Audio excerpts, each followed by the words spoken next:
The following show contains adult content. It's not our intent to offend anyone, but we want to inform you that if you are a child under the age of 18 or get offended easily, this next show may not be for you.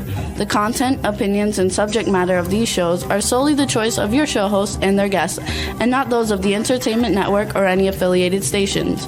Any comments or inquiries should be directed to those show hosts. Thank you for listening.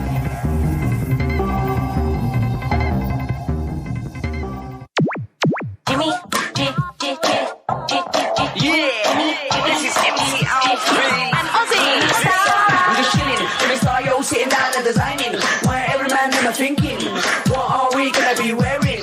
Yo, I'm a Liverpool MC, you can't test me. Big up the girls inside the party, let's get down to crazy Jimmy. Big up myself and known as Alfie, the one and only, the Turkish MC. Always love the clothes of Jimmy. Bitch, I'm your wanna be, Jimmy Star, new celebrity. We'll take you out to Jimmy Stars.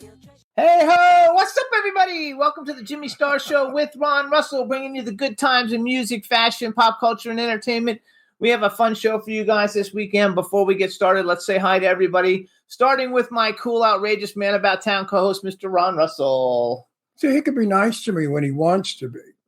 So what are you after? What are you being nice to me for? Nothing. We want to say hi. We have Astro over here. Astro's on my left. Hi, Astro. Come on, Astro. Say hi to everybody. Come on, you're in showbiz. You got to go up there. There's Astro. He's in showbiz. Then we have the chat room starting, people coming up. What's up? Anton's in the chat room. B. Claudia in Germany's in the chat room. Hope everybody's well. Give a shout out to our engineer, Juan. And we have a fun show for you guys today. We had a great weekend. Saturday night, we went to Madame Tussauds for Halloween. Tussauds. There's no O on it. It's A-D. So Tussauds. And, Tussauds, no S. No, it's got an S on the end of it. So Madame Tussauds. It's Madame Tussauds Hollywood Wax Museum, not Madame Tussauds Hollywood Wax Museum. Well, yeah, but her name is Tussauds. But when you're referring to the event, it's Tussauds event. Okay, so we were at Madame Tussauds for Halloween Hotness on Saturday night. It sucked getting there because we left Palm Springs. There's only one road that leaves Palm Springs, and there was an accident. So normally it takes about an hour and 45 minutes to get there, and it took 3.5 hours to get there, which stunk. So we got there a little late. And leaving, we were in a parking garage in the 4th floor down, and it took an hour to get out of the parking garage. But all the time while we were there, we had a blast, and it was awesome.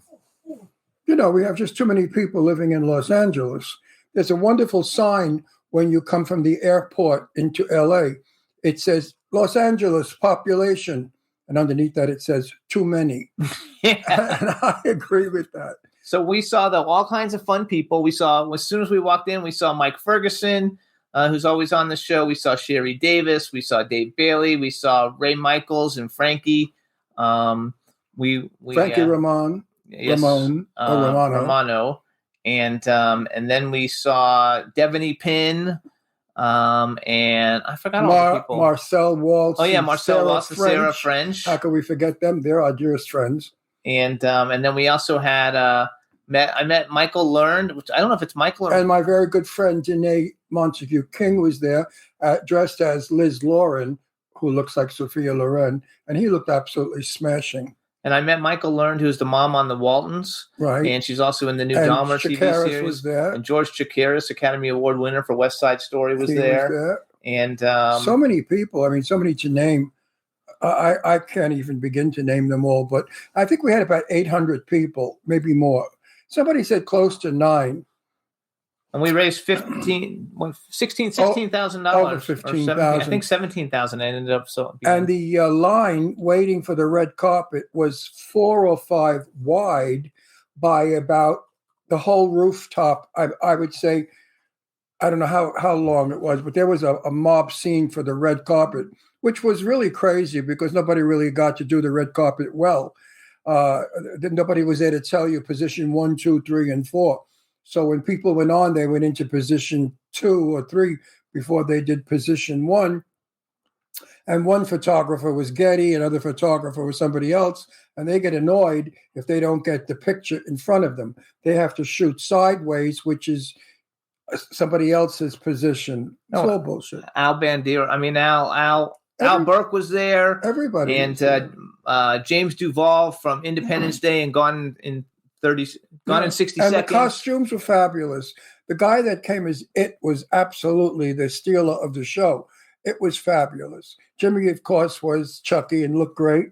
I got a great picture with It. I was an Egyptian, and I took a fun picture with the statue of Zac Efron. Zac Efron was in a bathing suit and has my hand on his shoulder, and I'm the Egyptian. And I said, if you're good to me, one day you could be queen of Egypt. I love that. But a lot of people got offended. They thought it was sort of like what Hollywood does to movie actors, forces them to have sex. It was a joke, folks. He's a friggin' wax doll. I mean, am I weird? Am I nuts? I'm going to have sex with a wax doll. I mean, then I really put myself away. We also met BJ Mezek, who was on the show just like a month ago. Right. Promoting his movie that he did with Devaney Pinn and Sarah French. And so we met him. He was super nice.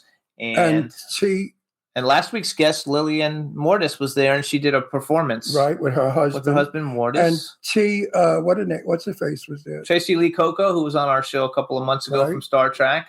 Lieutenant Jay. And the costumes were really beautiful. It went from monsters. I mean, Joe Castro and his husband, Stephen, Joe made these monstrous rubber heads that were so big and ugly, disgusting, but scary.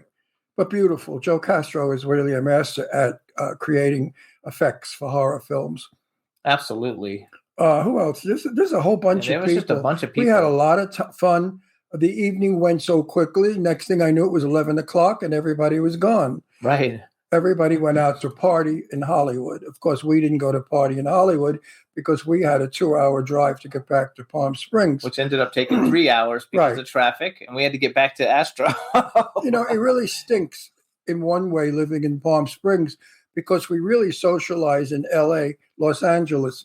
For those of you who are not familiar with the demographics of it, Los Angeles is 200 miles from Palm Springs. No, 100. 100, but 200 round trip. Yes. So we have to drive 100 miles in and 100 miles home.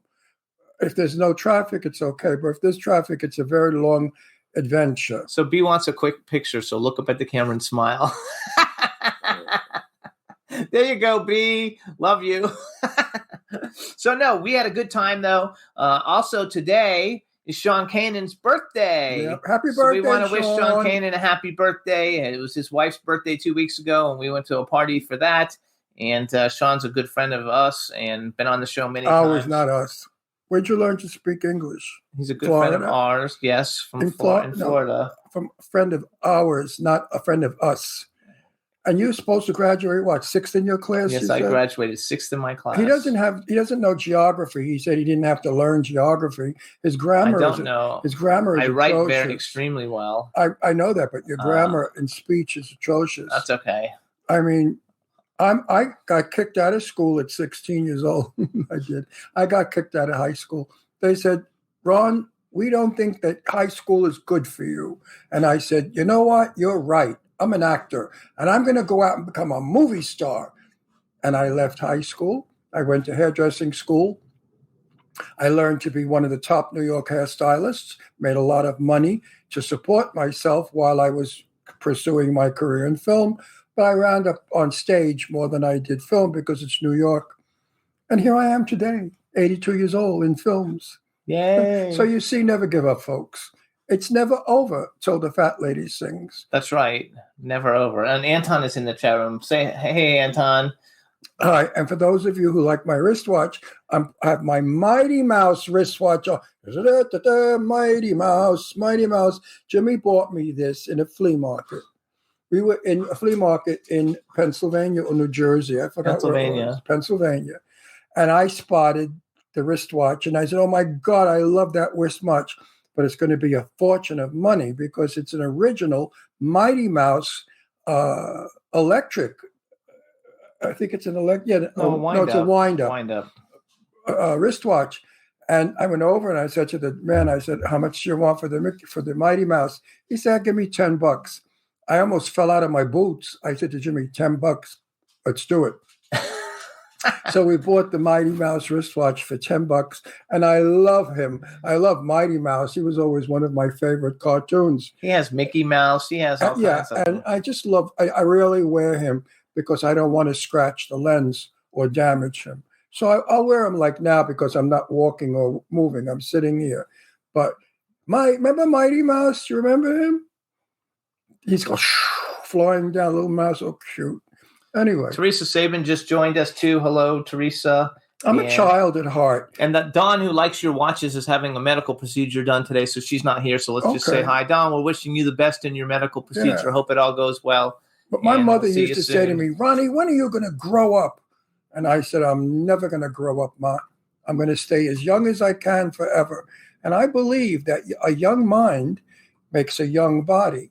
If you think old, you become old. I'm still a teenager, a kid. I enjoy Halloween, dressing up. I enjoy stupid things, my crazy humor. I even enjoyed this thing next to me. What's his name again? What's your name? Yeah. What was your name? Oh, yeah, I remember. You're my husband, Jimmy. Yes. I could be mean. That's just funny. So, all right. So, real quick, you guys, we want to thank everybody for tuning in. You get to hear the Jimmy Star Show with Ron Russell all over the place. You can hear us on iHeartRadio, Apple Podcasts, iTunes, Spotify, Amazon Music, YouTube, Google Podcasts, Radio Public, TuneIn, Pandora, Amazon Prime, and SoundCloud. We're on about 150 more, but those are the big ones. It's a lot of fun. We thank everybody for tuning in every week. And we went up on the rankings. You know, we were number 11 for the best celebrity interview podcast, and now we're number 10. We went up one spot.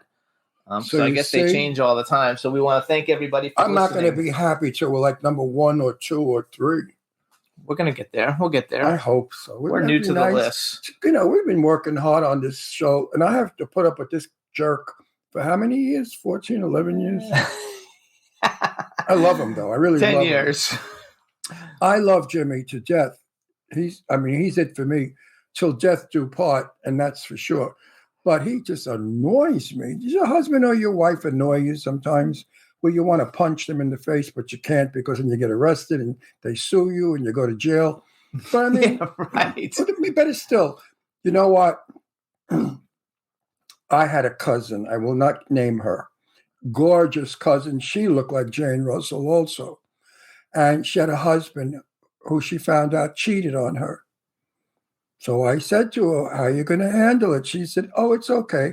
I just spit in his food every time I cook. And I sit back and I smile as he's eating the food I spit in. And I thought, wow, how Sicilian is that? That's so totally Italian Sicilian. Anyway, she never, ever forgave him, ever, till his death and until her passing also. She's passed away. She never forgave him. She said, the only thing I ever asked my husband to do for me was not cheat. And he didn't cheat once. He had a girlfriend for a very long time. But my cousin was very smart. She had him followed. She caught the son of a bitch, and she tortured him for the rest of his life.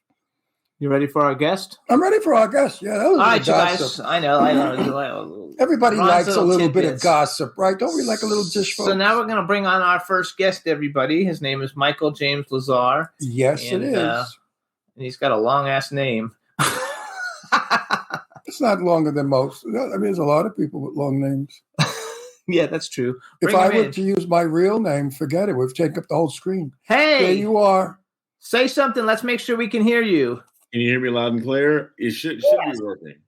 Yes, we can see you and we can hear you. All right, now then we're going to make a good introduction for you. All right, everybody. Hey, guys.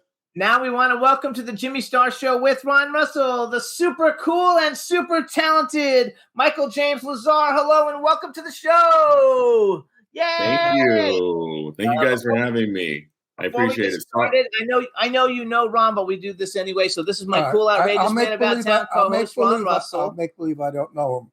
Oh, what a pleasure it is to meet you, sir. Nice to meet you again, Ron. Yeah, right. You know, it's bullshit. Fucking show is such bullshit. Nice show business is all full of shit anyway. So then we've got a chat room with people filling up in the chat room. Say hi to everybody in the chat room. Hi, guys. There you go. Thank you for being here. There you go. So, hey, everybody, I'm going to give you guys an intro to Michael. So we first met Michael about a year ago on the roof of the Roosevelt Hotel for an Emmy party for Sean Kanan's show, first time we met him? Studio City. Yes. The first time. Yeah. And it was on the roof of it, and Studio City was nominated for a bunch of Emmy Awards. And then we met Michael again at Michelle Kanan's birthday party 2 weeks ago in Palm Springs, where he was dressed up as a breathalyzer with had a thing on his penis that you blow to find out how much you how big you are. Was. You know what? If I did that, they would have crucified me. You got away with murder. I do little bit things, and they call me vulgar and stuff. But that was a biggie. I like the girls. They kept blowing it too. It was clever. It was a very clever, fun costume. It was very clever. And then Saturday night, he was also with us at Halloween Hotness at Madame Tussauds. Do we ever post a picture of him? Yeah, we did. Facebook, folks, go to my page or Jimmy's page. Yeah, we have a picture of you in your breathalyzer outfit with the blow thing. So you guys, Michael's an actor, and the reason we met him originally is because he is part of the cast of Studio City, Sean and Michelle Kanan's show. Did you know today's Sean Kanan's birthday? Today's Sean Kanan's birthday today. Wait. You cut out for a second. What was that? Sean Kanan's birthday is today. I do know. Yes, absolutely I do. Yeah, and he's... Yeah, I absolutely... You wish him a happy birthday. Yeah, happy birthday, buddy. I love you. I love him too. He's so busy for this next month. We're gonna connect up when he gets back in town early December. He's leaving in like 5 days, I think, to go to. Yeah. He's hitting Italy. All over the place. Yeah. Good for him. I'm trying to get Michelle and Sean to our house for dinner, and it's impossible because he keeps saying to me, "Ron, we've got to catch up. We have to talk. I say, "Well, where the fuck are you? We can't ever find you." I mean, Thank God you're all over the place. I know. He's super busy. I go, let's catch up. He's like, yeah, after I get back from Italy, Dubai, names like 4 of the places. And I'm like, oh my God, man. It's all over. Just hit me up whenever the hell you're free. That's right. Well, if your career keeps going the way it's going, one day you're going to be just as busy and traveling the world too. Yeah, I hope so. My passport's ready. Well, it's been ready. You're a good actor. A few lessons from me, you'd be a great actor, but I don't have the time. You know what I need? I need the being able to cry on cue though. Oh, it's easy to cry. So you haven't had to do that yet. That's what you're I'm doing. almost there. That's what you're doing wrong. When people cry, they do not squint. When people cry, their eyes are open and they just start to cry like this. Because it's just... I don't know what. I didn't do anything, officer. Don't arrest me. I didn't rape her. He did. Get the black man. He raped. I'm looking at the greats cry with their eyes open. The ones who fake it, the Will Ferrells and the Adam Sandlers. The actors I hate. No, I can't stand the actors that do this. She's dead. Oh yeah. They're crying in their hand. Give me a second. Yeah. Oh shit. I can cry on cue. That's a dead giveaway. All I do is think of my marriage to Jimmy, and the tears just keep coming and coming and coming. I love him. I really love him. You're drawn from that real life experience. Yeah. So tell me now, I'm going to pry. Gay or straight? You met his wife. No, shut up, Jimmy. The fuck are you? The guest? I'm doing this for our audience. You know, they don't know. I mean, I work with this moron. I'm going to commit suicide soon. Oh, wait, gay or straight? Yes. Okay. Married or single?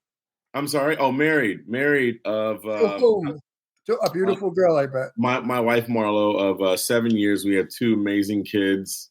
Good for you.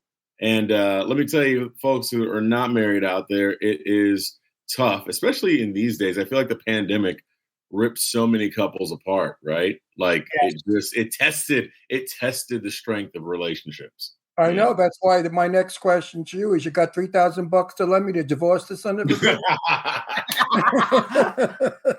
The pandemic wears on. Jimmy and I are together 24/7. We go everywhere together. We're like Siamese twins. I work from home. I work from home. I'm with him. There you go. That'll do it. Yeah. No, I love it. If he goes to the store, he said, "Honey, I'm going to the grocery store," or he'll say, "Honey, I'm going to be out in the backyard." Everywhere he goes now, he tells me where he's going to go. Like I care.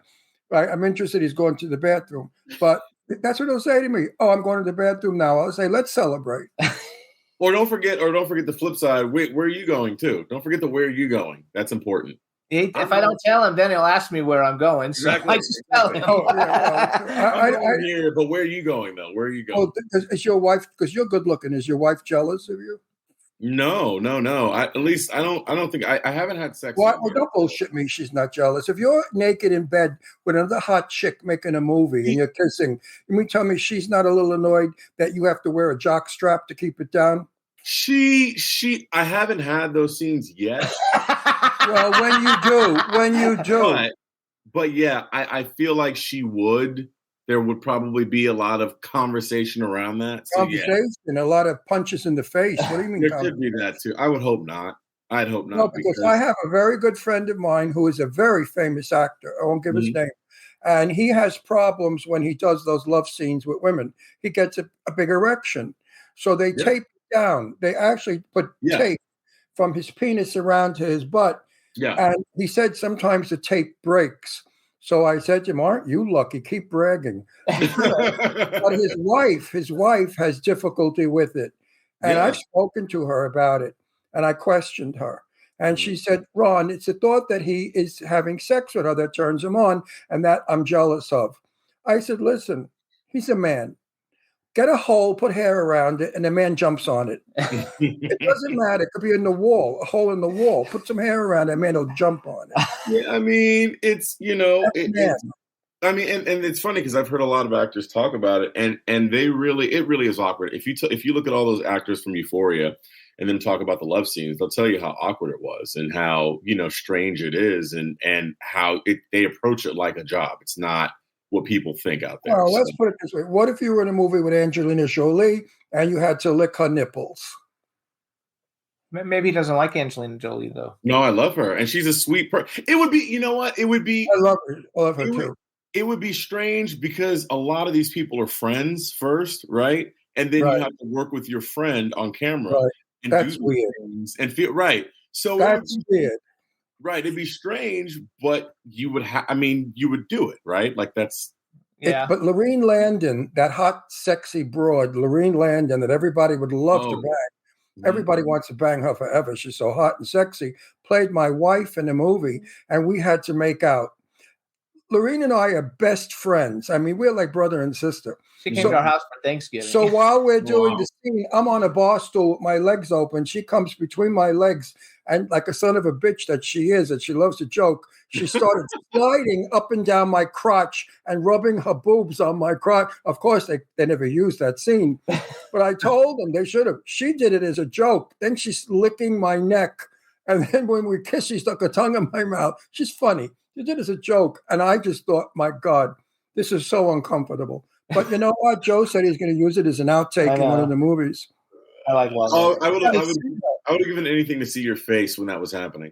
Well, I was laughing my head off. I mean, they couldn't use the scene because it was nothing to do with the actual scene. Right. So wait, let's ask you a hypothetical question. So then, if I were totally straight, I would have probably unzipped my pants and grabbed her head. I don't care. On camera, cut, hold on, cut, damn it. So if you were going to make a movie and you had to make have a love scene with someone, like who would your first pick be? If it could be anybody.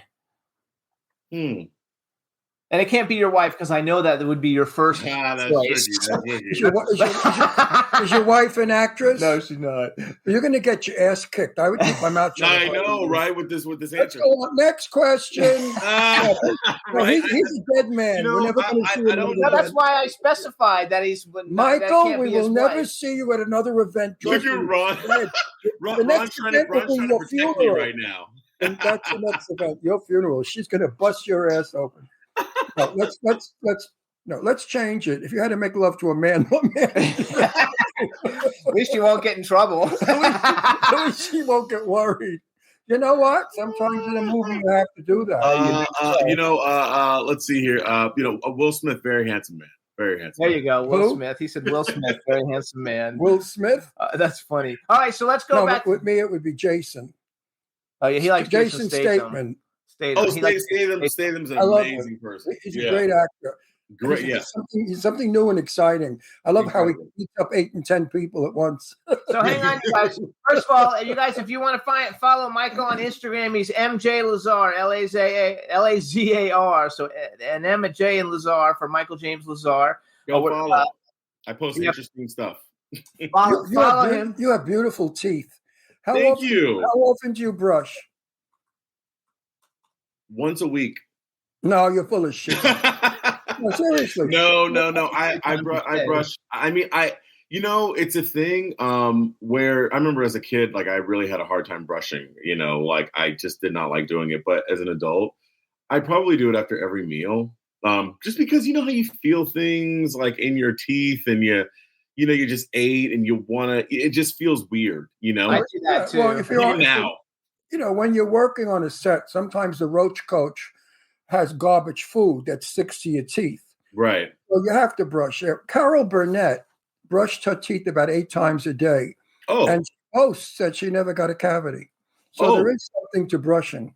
I brush all the time. If I'm working on a film, Right. I will put mints in my mouth. I put brushing. Because Absolutely. you don't want to, you don't want your coworker to go.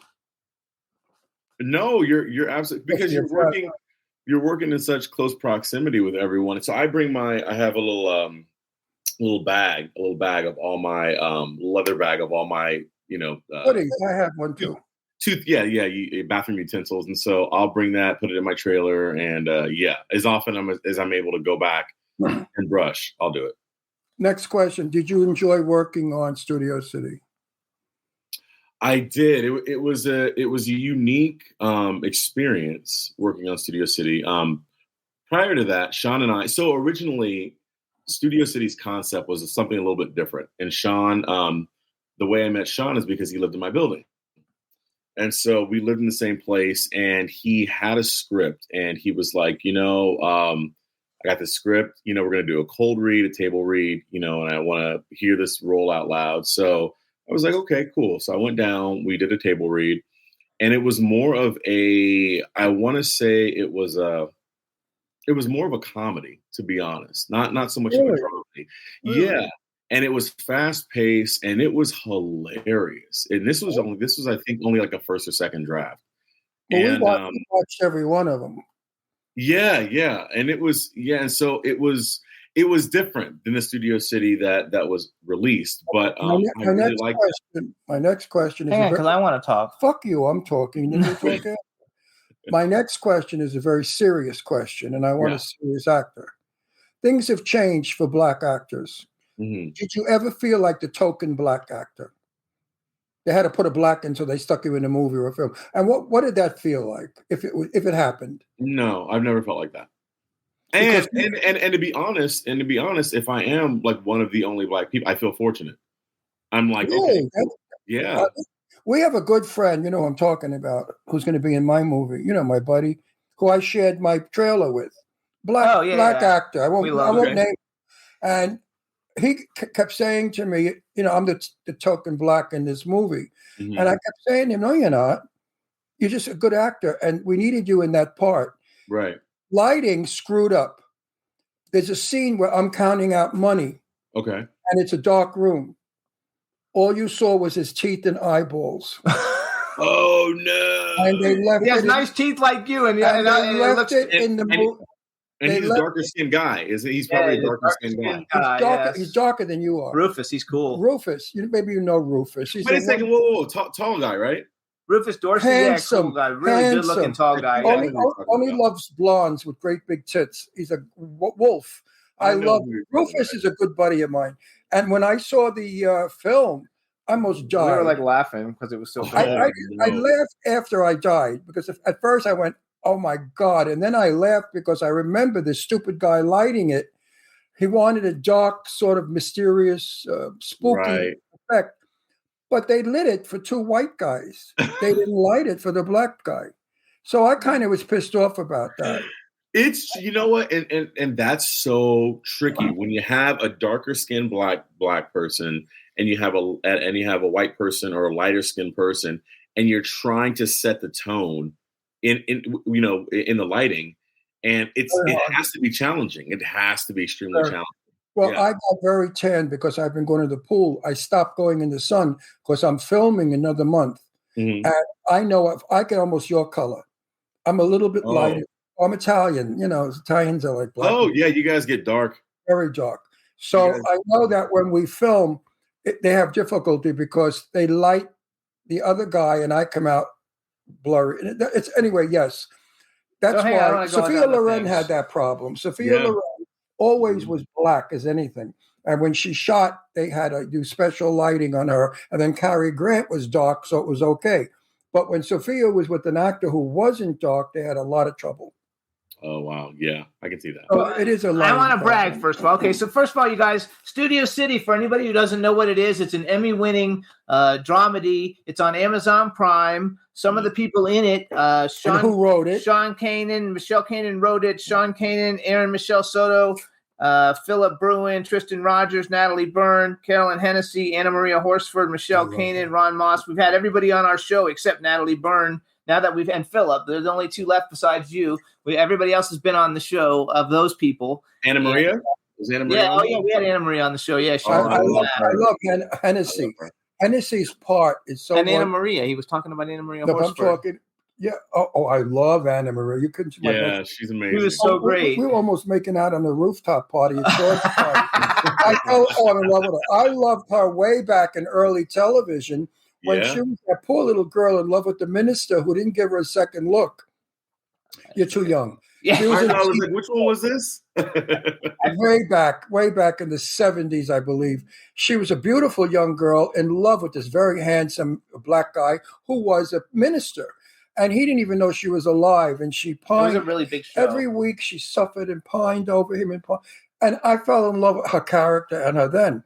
So Right. when we met her, I was so excited because she's somebody I really admired for so many years. She has a wonderful voice, the little Yeah. crack in it.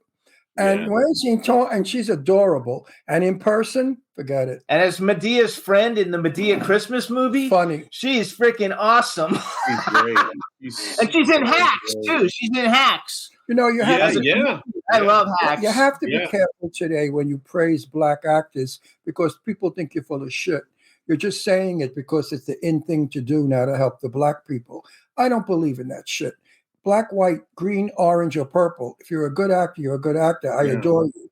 I love her. You know what? I was with Cece Pennington. Finally, you know Cece? The song. Have you ever heard of Finally It Has Happened to Me? Anyway, CC Pounder or CC? Cece Peniston is her name. Okay. No, I don't think I know. And I was talking to her about somebody, and she said, "Oh, the black girl?" I said, I have no idea. I never really noticed. And she was so proud of me. She said, "Ron, swear to God." I said, Cece, I never really thought about it. I just liked her. I come from Brooklyn. I come from New York. I went to school with black people, Puerto Rican people. So for me, it's no big deal. But a lot of these areas out here, the whitey areas, they faint. They don't get it. And I don't want to get political, but You're getting no, but I just wanted to make the point for my viewers that I don't kiss anybody's ass or blow smoke up anybody's ass unless I believe what they do is good. This is a handsome black man. He's a good actor, and more power to him. And we're going to brag about some of the great things that he's been in. Go get that fucking Oscar. Wait, tell us, though. Tell everybody who you are in Studio City. You play Brian. Tell them who your character is. I play Brian. I play Brian, Sean's agent, or Sam, Sam's agent, which is Sean Kanan's character, Sam. And Studio City, it kind of came on like a whirlwind, to be honest. It was something that we knew they wanted to develop. We didn't quite know when, and when it popped up, it kind of popped up out of the blue, and they got everything going within a very short time frame. It was honestly the first time in my career since I started my career that I had to really get into this sort of not guerrilla filmmaking, but it was very, very fast and very just spontaneous. The scripts we would get because of, again, all those actors, Carolyn Hennessy, They're all Patrika Darbo, Tristan, they all come from Sean. They all come from the soap. They all come from the soap world, and the soap world moves extremely fast. Very Yes. fast. For those out there who don't know, so it was amazing to me, and it was definitely a huge learning curve for me. Because again, I was coming off of Grey's Anatomy studio, Orville and things like that. And we have time in our trailers to go over our sides. We rehearse some stuff like that. This was a little different. This was like you get your sides like 4 or 5 pages the day of, and you go right into it.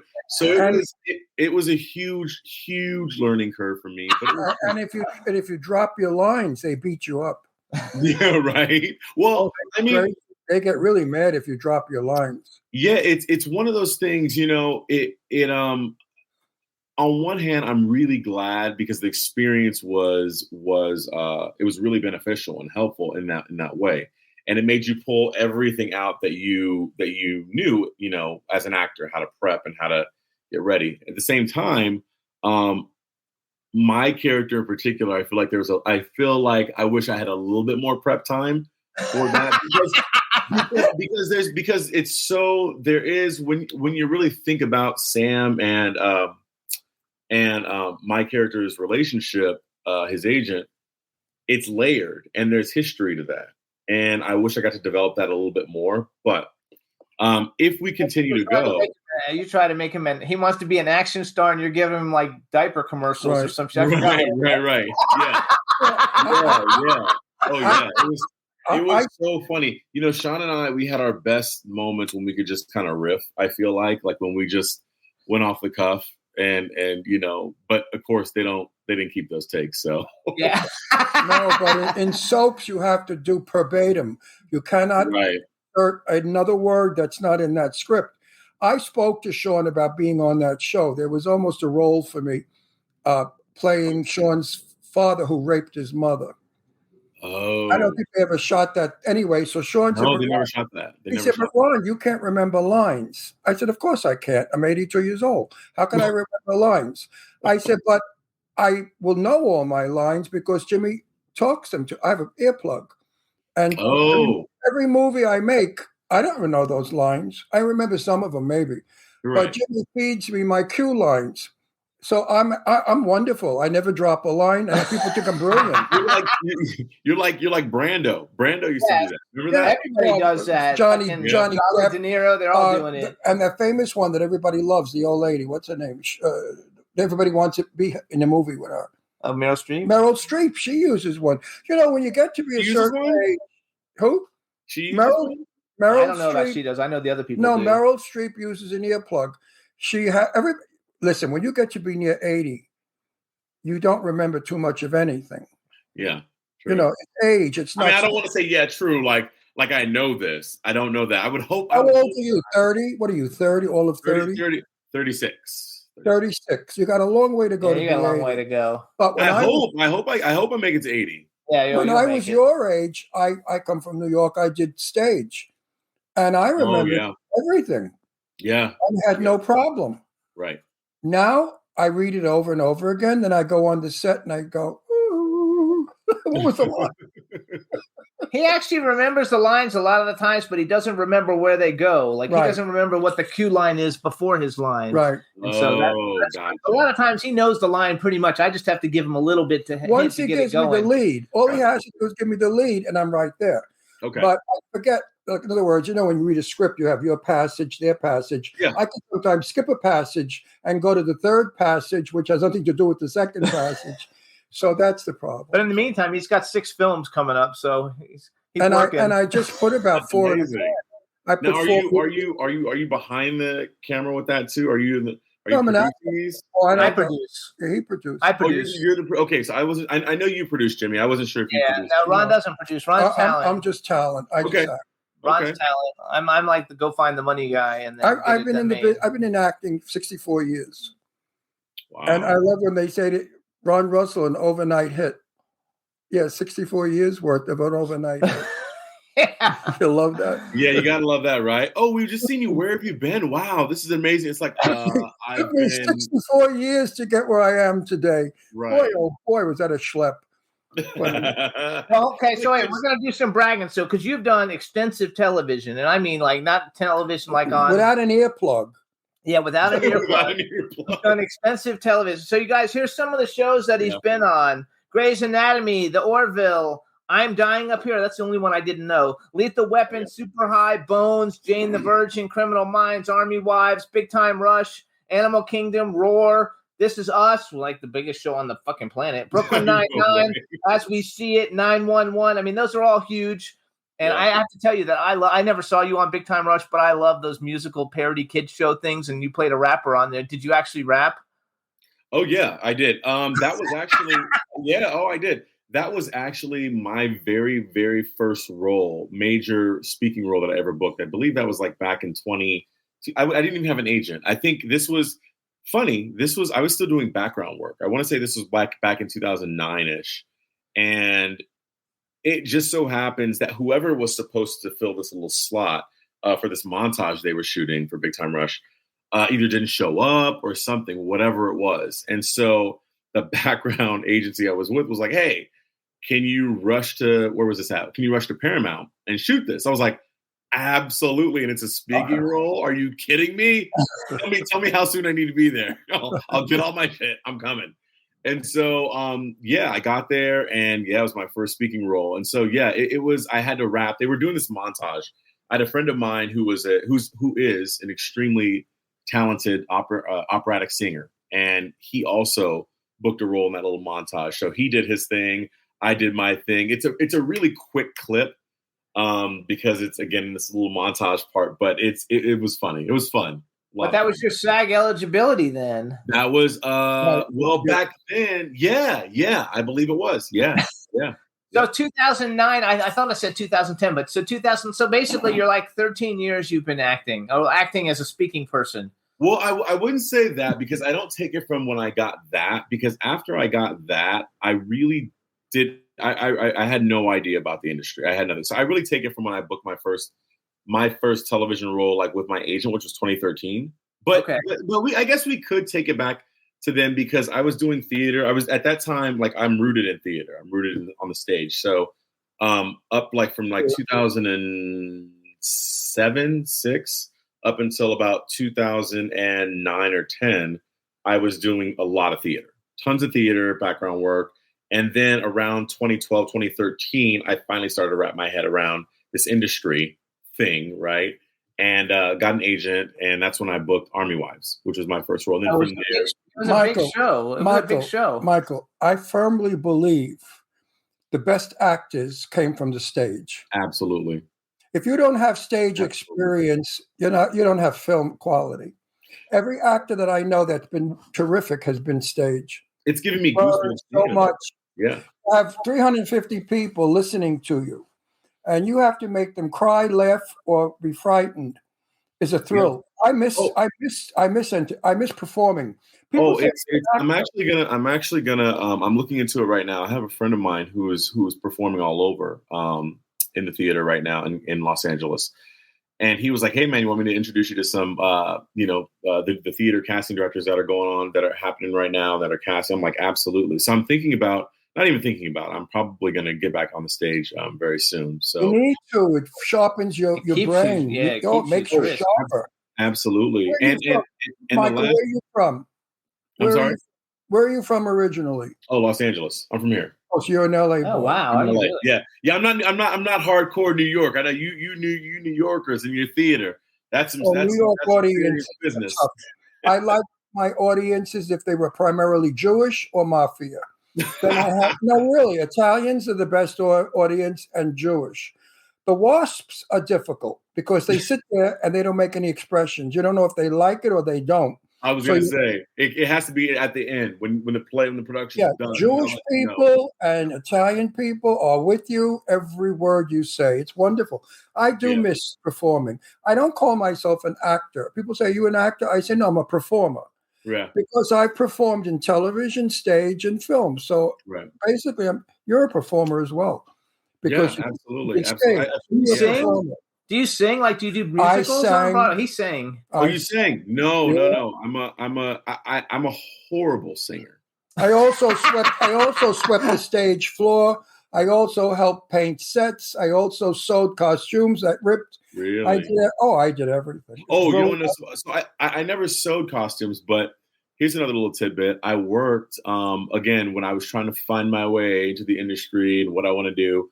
I worked on Iron Man 1 as an assistant costumer. I saw that on your. saw that on your. I'm proud. Random? Yeah. I'm proud to say that I did all of Hermione Gingold's wigs for High Spirits because I was going to hairdressing school and they got us students to go set the wigs and then the hairstylist would comb them out. Well, Really? I did a good job combing out the wig. They hired me. I got $15 a night, $15 a night for combing out the wigs before showtime for Hermione Gingold and Tammy Grimes. He doesn't know. These are old stars of wonderful stars, but I don't even know who they are. I got to know what the backstage was and downstage before I actually worked on a stage. It's like a whole nother world that just comes to life. And the other great thing I love about the stage is that there are no do-overs. You're there and you're present and whatever happens. I did it. There's a guy named, I don't know if you know what, you might be familiar with him. Do you know who George Murdoch is? I know the name, but I don't know who he is. I know Murdoch. Right. Okay. So George Murdoch was in a ton of television back in the 60s and the 50s. And he was on Bonanza. He had a pretty long-standing role in Bonanza and a lot of other great productions. But we did a theater production, and it was based on the Chicago 7. So it was called the Chicago Conspiracy Trial. And we did it at the Odyssey Theater in West LA back in, I want to say this was probably around 2007, 2008, somewhere around there. And there would be nights where he would have a long monologue because he played the judge, right, ruling over the trial. And he would forget chunks of the monologue and skip over literally pages of the production. How old was he? And we would just pick up right where it was, and no one would think twice about it. And we would just go from wherever he left off. You know what I mean? And it was so well, amazing. I love directors that say to me, listen, Ron, you don't have to do word verbatim. Do what you feel. We hire you as an actor. We want you to do your best. Right. And I get freedom of lines. I love it. Because I rewrite half of their lines for them, especially when I always play a gangster, a mafia guy. I wonder why, right? But my accent. And sometimes LA people don't know how to write Brooklyn Mafia. It's not, oh, shuck, darn heck, I'm going to kill you. Right. That's not Brooklyn. Brooklyn is, you're going to get it. I'm going to plug you. You know what I mean? There's a whole different thing. Yeah. Yeah. I mean, there might not even. This goes to my next question. Do you like a director that gives you freedom, or would you prefer to stick verbatim to the lines, to the script? Well, and that was a big thing with Studio City for me, right? Because I like a director. Here's what I like. I like the directors who have a vision, right? I like to know their vision. I don't want to guess. I have my vision of the character. But the story and where you see the character and you kind of know where my character fits as far as your entire vision of the project and of a particular episode or whatever it is that you're shooting. Yeah. So I like to know the director's vision. I like to work collaboratively, but I also like to have the freedom to play with things if something doesn't feel right. Right. So I like that too. It should be a collaborative effort. I'm not such a stickler on something where I'm like, I need to have it this way or else I'm not doing it. It's more of, I do want your input. I do want to know where you see this. If I'm way too far left, let me know. If I'm too far right, let me know. Because I want to execute it the way that it should be executed. So, yeah, and every director I've worked with, Grey's Anatomy, none more than Grey's Anatomy. Shout out to Allison Liddy Brown, who directed that episode. She's a phenomenal director, incredibly talented, incredibly specific with every moment. And she's directed a lot of Scandal, Grey's Anatomy.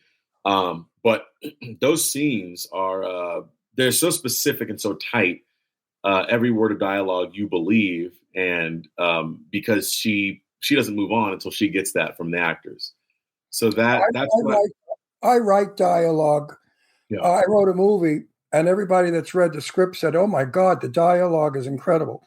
I said, because I come from a dialogue generation. Mm-hmm. In my day, dialogue was so important. It established the beginning, the middle, and the end of a film or a play. Today, they don't have that. I believe, and I'm going to ask you this question. Yeah. Are you a stickler for continuity in a script?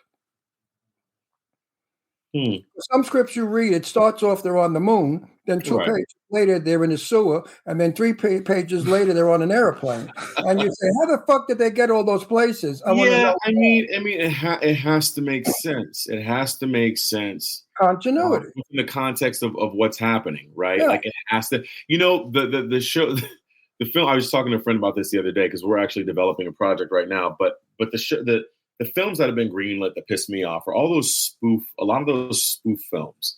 So like, Meet the Spartans, which had all, and that's just one because I saw it on HBO the other day, and I had to rewatch it because I was like, it couldn't have been as bad as when I watched it way back. It was bad, and it really, really is because they just set up these jokes. They just have these setups, and it's a film of just the setup, your punchline, your setup, and then your punchline. And is it a comedy? Yeah. It's supposed to be a comedy. Supposed to be. Yeah, it's supposed to be a comedy. I didn't think the Scary Movie ones were that bad, but the one that made fun of 50 Shades of Grey the ones that made fun of that one was really fucking bad. Oh, it's bad. It was so bad, Ron. And they have a string of those. So the Scary Movie, the first 2 or 3 that were directed by the Wayans, they were pretty good. Those were good, right? Those were really solid because there was a through line. There was a story. There was a storyline behind all the spoofy things they did along the way. But there was a story, right? They went to a house. They had to figure out continuity, right? The newer ones, there's no story. They're just a bunch of setups, jokes, and most films that way. Yeah. Yeah. No, I get a lot of scripts through my computer because they want me to give them to Jimmy, so Jimmy funds their movie. Right. So everybody and their mother sends me a script. I don't bother reading more than 5 lines of a script because I know immediately it's a piece of shit or it's not going to go anywhere. Right. Or the guy that wrote it was a psycho. He just got out of a nut house and talking about his life. Who gives a shit? And I find that writing today stinks. Lillian Hellman, I don't think you know who that is. Lillian Hellman was a German writer who wrote for Broadway years ago. Betty Davis only wanted to work in a Broadway play that she did because the dialogue, the storyline was incredible. What I don't understand is why the young writers today, maybe they blow a lot of dope or they smoke too much, I don't know, pot, but they don't seem to be involved with it. They don't seem to be in the moment. Like I keep telling Jimmy in a lot of the scripts that we have, why is there no character? I don't know who this character is. There's no character description. Development. He doesn't, not even development, description. I would write, and the gangster looked in the mirror and he saw his mustache needed shaving or trimming. Now we know that the gangster had a mustache. You know what I mean? That sort of a thing. Oh, you mean like the not, I don't want to call it the exposition, but like the direction before the dialogue? No, not direction. God forbid you write direction in a script. They throw your script in the garbage. Oh, no. No, there's no such thing as direction. No, what I'm trying to say is, okay, here she is. I'm a beautiful blonde with very big tits, and I'm looking in the mirror naked, and I love my body. That's the line. Oh. That's thinking to herself. So now at least we know. It's a very bad illustration, but you get the point. Yeah, they don't write that way. What they write is Johnny walked into the room and Mary said hello. Well, who the fuck is Johnny and who the fuck is Mary? Do I give a shit about them? I don't. I don't care if Johnny and Mary. He never cares about any in the horror movies. Well, he doesn't really watch horror movies. I watch all of them, but he's just I'm in them. But we go to a lot of them, and I'm in them to see because he's in them, and he's like, "Who cares when these people die? Nobody gives a shit. They don't know who they are. They don't. There's no. Yeah. You don't have any. That's true. Example. Alfred Hitchcock's Psycho, the original with Janet Leigh and Tony Perkins. Right. 10 minutes of the film, we grew to love Janet Leigh's character.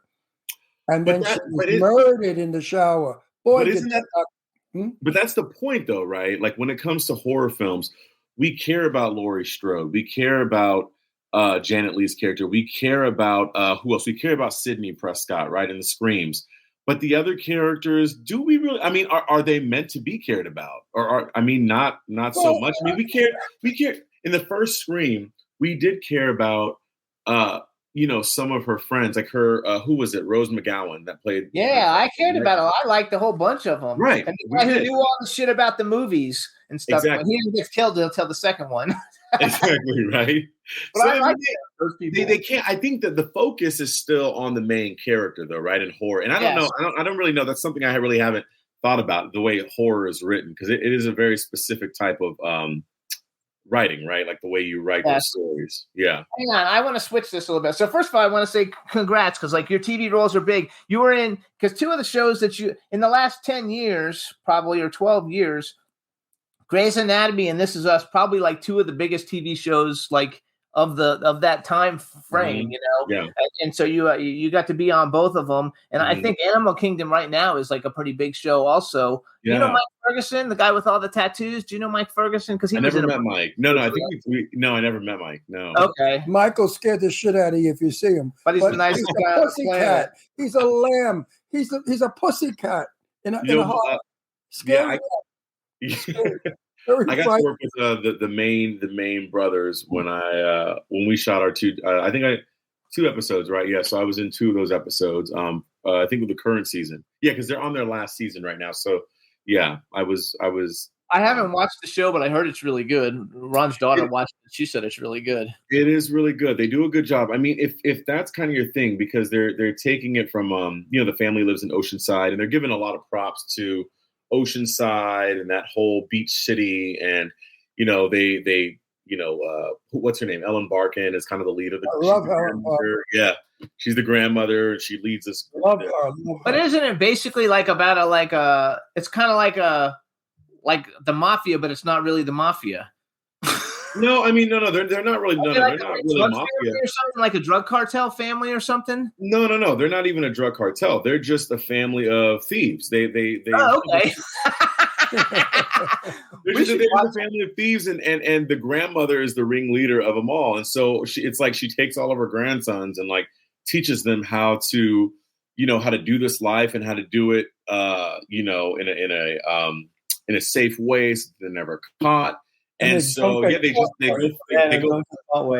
go for like the high-end heists, and yeah, that's what they do. And so, but it's funny. I mean, there's a lot of drama. There's sex. There's girlfriends. There's the beach. There's the, you have it all set in this beach town, in Oceanside, and yeah, it's interesting. It's definitely an interesting show.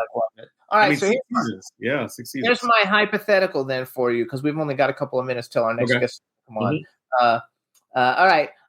Bucket list. Now, you've been on a bunch of shows with some really huge stars, but bucket list, male and female actor that you'd love to work with, that you haven't had a chance to work with yet. And the second part of the question is, if you could have been in any movie ever made in history, what movie would you have liked to have been in?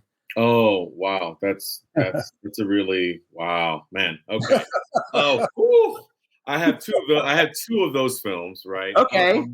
I think, so the first two that I would love to work with, Daniel Day-Lewis man. Oh, yeah, amazing. Yeah, That's a good actor. pick. I mean, if there's any actor out there who I just want to sit down with, talk to, or work with, it'd be Daniel Day.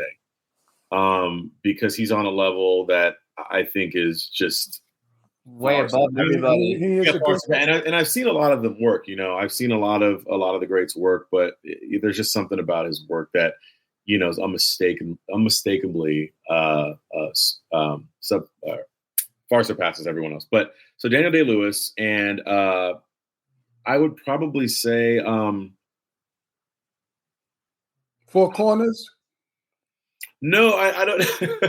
I don't know. I think I love Meryl Streep. I've worked with Viola on How to Get Away with Murder. What a great show that is too. That's a great show. Yeah, but it wasn't. I mean, it was so quick. It was such a quick scene, so I didn't really get the time with her. but I'd love to work with either one of those women. They're incredible. So I would say I put them at the same, Meryl and Viola. And then films, there's two of them that I would have loved to have been in. Black Panther 1. Oh my God. Okay. Would love to have had any role. I don't care. It could have been clicking my tongue, and I would have been in that film. I don't care. I'd have loved to have been a part of that. And then Glory. Remember the film Glory? Yeah, actually, that's a really old film. I know. Old film.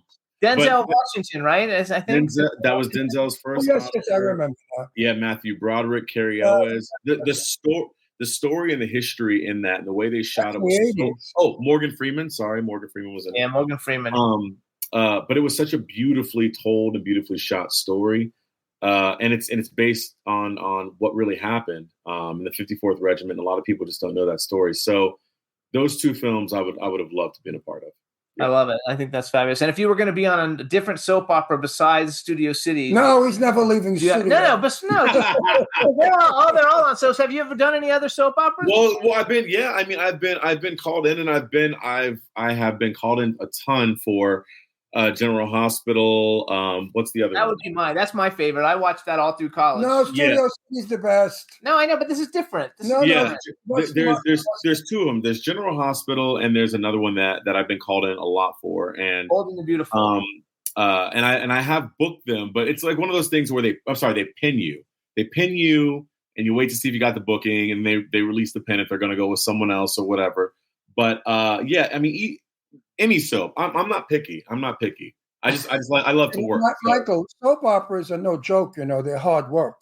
Oh yeah. Very hard work. They shoot long hours and fast, like you said. You get exhausted quickly. That's why I said, shooting Studio City was a good taste of that. But I love it. I really do love that. So if I were to work, I think I'd be more prepared now and just know what to expect and what to walk into. And I think it'd be fun. But I'm just happy to work wherever. I'm an actor. We're like, hey, listen. Working is wonderful. Yeah. I hope I work with you one day. You never know. Me too. We Jimmy's talking about getting me into. I'm going to try and get into some of the and stuff then you we're could watch me do my lines. And if you drop your line, I'll smack you right in the face. Oh, yeah. Because I don't drop lines. I just go and go and go. If you do that, I'm with that too. If you just keep going, I'm with it. I'm like that. I'll be right there with you. That never stops. But anyway. So you guys, Michael, you're terrific. Michael James Lazar, you guys, if you need an actor, he's a phenomenal actor. You can get him on Instagram under MJLazar for Michael James Lazar. Congratulations on all your success, and I'm only wanting huge things for you in the future. And we'll definitely be in touch. Come back. I will. Thank you guys for having me on today. Come back after you win an Oscar. Yeah, hey, I'm working on that. And then you'll bring the Oscar with you, and we'll talk about it. We'll probably an Emmy before an Oscar. Yeah, he's going to get an Emmy. Emmy's good. I'm working on developing a series right now with a friend of mine. I got to do a quick joke. Okay. Somebody on Facebook said to me, because I was talking about Sean Kanan's Emmy, and one of my people on Facebook wrote, "Ron Russell, I hope you get an Emmy also," except he spelled Emmy enema. I hope you get an enema. Wait, it's extremely important to spell check. Extremely. So I went hysterical when he said, "I hope you get an enema soon." I love it. All right, well, Michael, thank you so much. Say hello to your lovely wife. Thank you guys. It was great. See you very soon. Bye bye. All right, will do. Thanks for having me, guys. Yay! All right, you guys, we're going to take a quick music break. This is Rob Son. The name of the song is Remember My Name. And when we come back, we're going to have our next guest, Faith Hibbs-Clark. So please enjoy Robson. Remember My Name. Here it goes.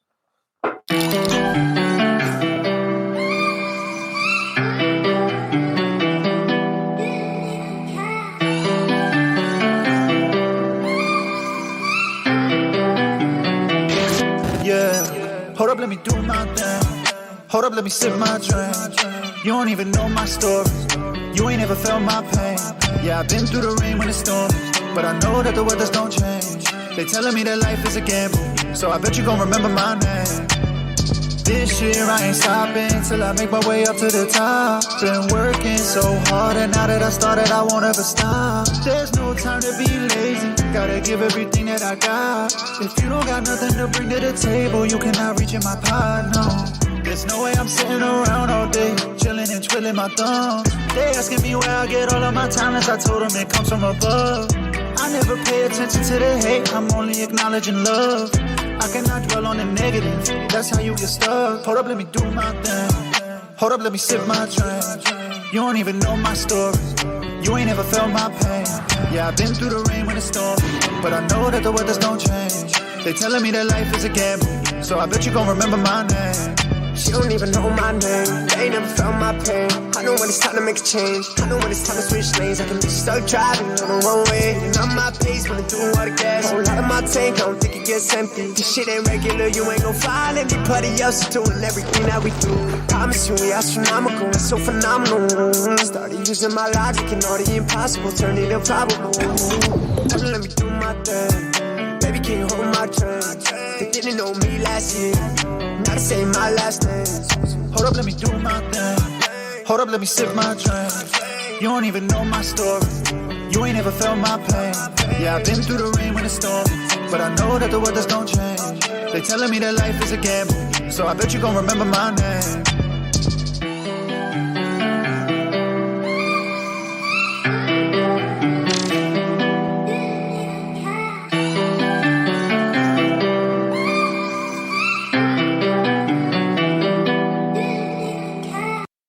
Hey, that's Rob San, you guys. And the name of the song is Remember My Name. I found him on TikTok. He's cool. He's got millions of followers, and I really enjoy the music. So now we're going to bring on our next guest, something a little different for the Jimmy Star Show with Ron Russell. I think it's going to be a lot of fun and interesting for everybody. So go ahead, Juan. Let's bring in Faith. Hey!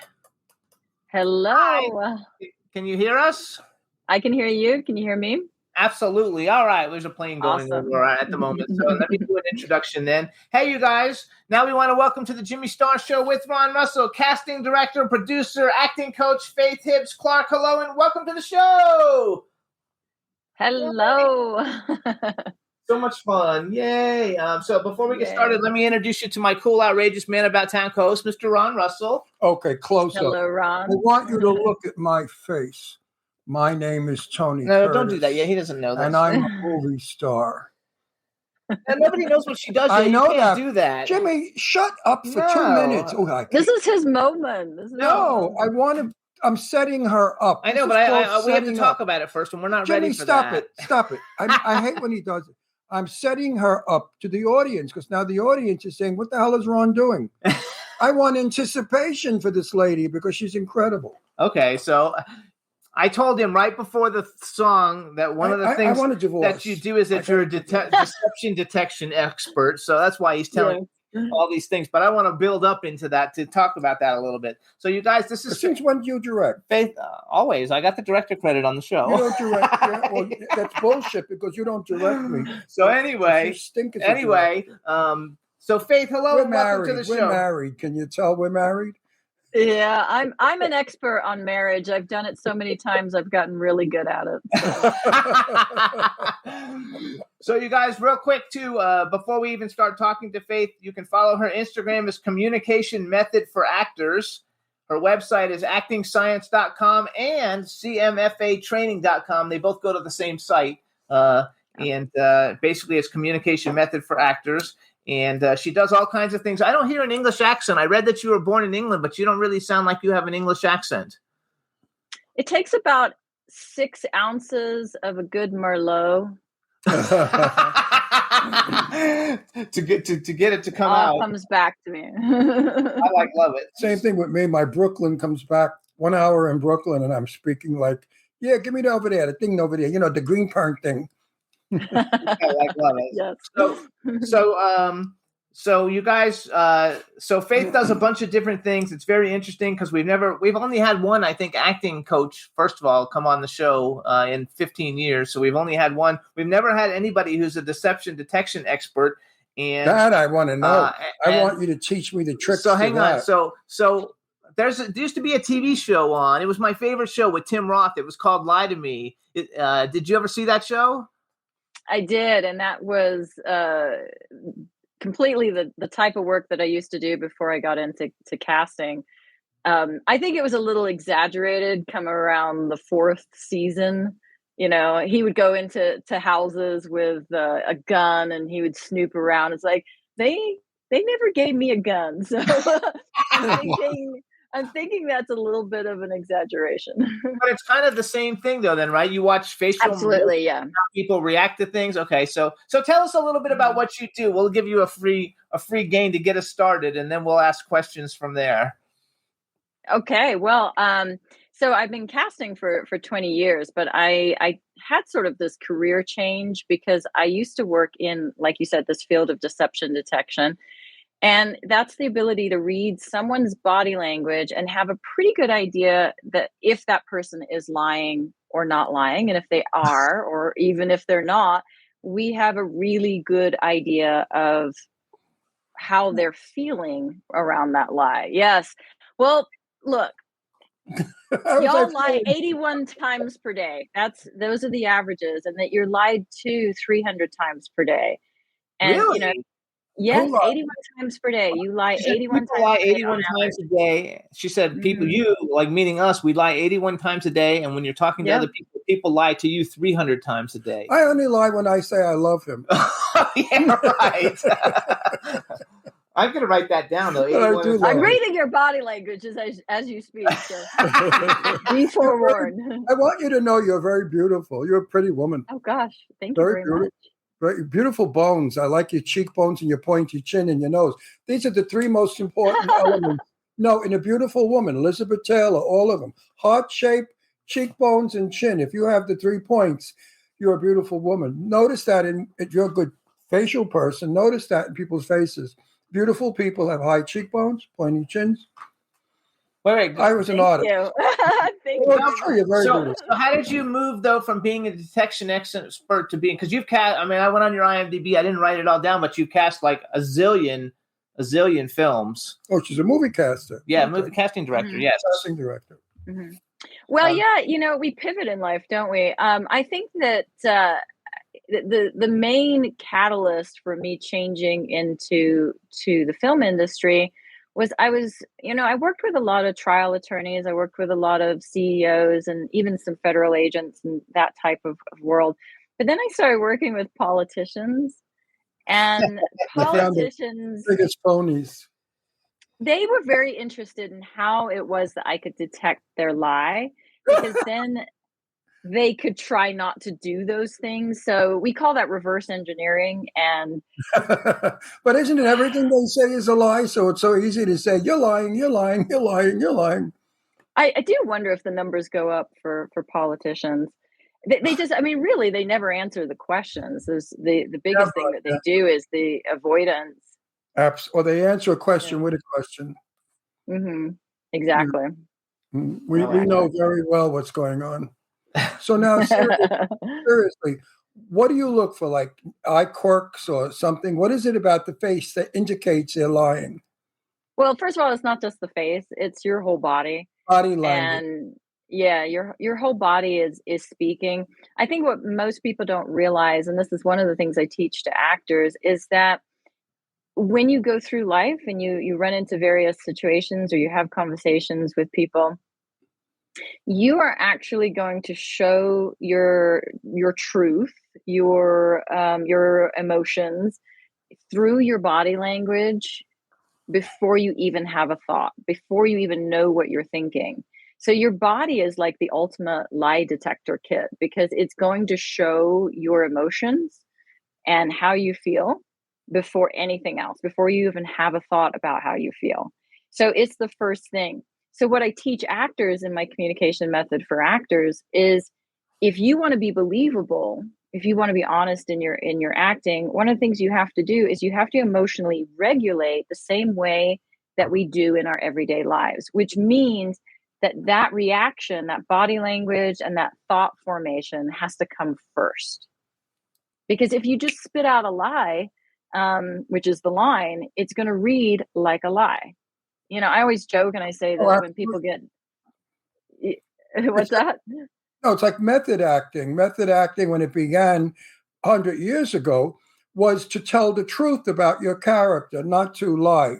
That's the first thing they teach you in method acting is do not lie when you're being performing, because the audience can tell a liar of an actor. If you are dying, die. Don't make believe you're dying. And I think that's what you're saying. Is what you teach. You teach that also. Actually, I teach something a little bit different. I mean, I like that way of thinking. I like that thought process of, they can tell when you're lying, because they absolutely can tell when you're lying. Camera sees everything. What I teach is a little bit different, and it goes back to my educational background in behavioral psychology and neuroscience, is the brain can actually do something really cool for you, and actors can take advantage of this. And therefore, method acting, it was this idea that you had to live these experiences for real so that they would be portrayed as real.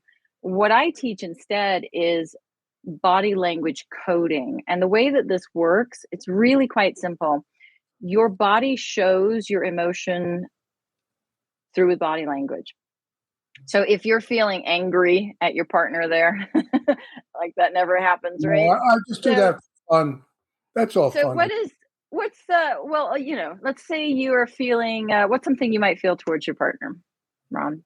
He does get angry. Not on the show. That's all pretend. But like sometimes, nobody doesn't argue nobody's perfect all the time. So we argue once in a while. He gets angry. I love this confessional here that's already he's Italian too. I scream and I get vulgar, and I tell him I'm going to throw him through a window if he doesn't shut the fuck up.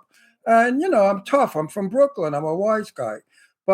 And then like 10 minutes later, he's fine. Yeah, I mean, body language. When I work, if I'm not working playing a gangster, I have to watch my body language. I definitely do. I'm loving everything you're saying.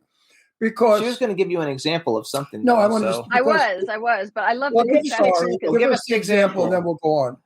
Well, I want you to give me an example. So Ron, what's something you do when you get angry, when you're being all Brooklyn like what do you do? What is something that? Yelling is verbal. So forget about it. What are you doing to me? I'm getting crazy. What's wrong with you? I'm going to throw you right through that window. Almost.